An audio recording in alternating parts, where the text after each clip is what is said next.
ప్రియమైన సహోదరి సహోదరులారా, జగత్ రక్షకుడైన క్రీస్తు నామములో మీ అందరికీ శుభములు కలుగునుగాక. లేఖన సందర్భంలోకి వెళితే, దావీదు అతని నోటి మాటలు, హృదయ ధ్యానము అంటే మనస్సులోని ఆలోచనలు దేవుని దృష్టికి అంగీకారములుగా ఉండాలని ఆశపడుతున్నాడు.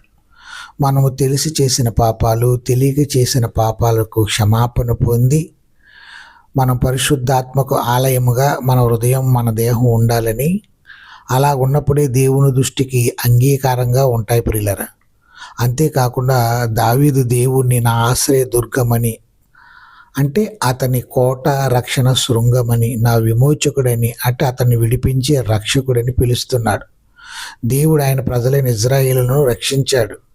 అయినప్పటికీ ఇప్పటి ప్రజలను కూడా ఆయన కుమారుని యేసుక్రీస్తు బలి ద్వారా రక్షిస్తూ ఉన్నాడు ప్రియులారా. మన హృదయం